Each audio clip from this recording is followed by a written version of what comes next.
Hello everyone, রোজকারের মতন দেখো আজকে আমার ভিডিও স্টার্ট করছি আমার রান্নাঘর থেকে।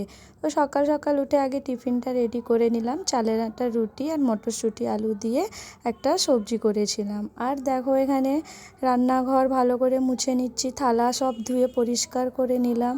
তারপর দেখো মা মাছ নিয়েছিলেন, তো মাছটাকে যাচ্ছি ভালো করে ধুয়ে নেব।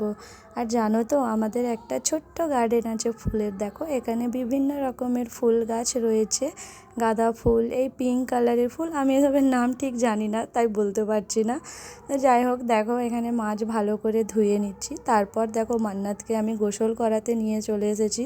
ও কোনো মতে গোসল করবে না ভাই, এত কান্না করছে যে বলার নেই।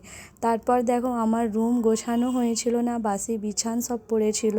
তো তাই ভাবলাম আগে বিছান সব গুছিয়ে রুম ক্লিন করে নিই, তারপর রান্নাবান্নার দিকে যাব। সব তো রেডি করেই রেখেছি।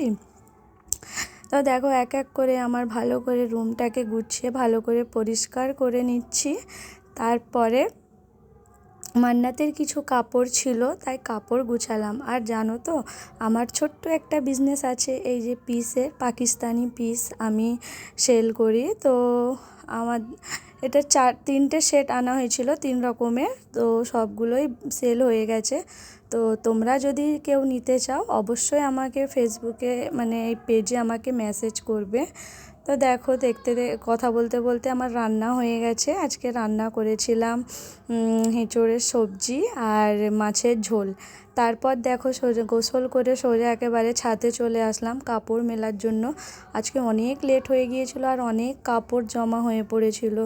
তাই ভাবলাম আজকে যতই দেরি হোক না কেন আমি সব কাপড় কেচে আগে মেলবো, কেননা সকালে তো আমার একদম টাইম হয় না, আমার ঘুম থেকে উঠতেই 9টা-10টা বেজে যায়। তারপর দেখো চারিপাশের আজকের ভিউ আমাদের ছাদ থেকে। তো চলো আজকের ভিডিও এই পর্যন্ত, ভালো লাগলে অবশ্যই লাইক কমেন্ট শেয়ার করবে। টাটা।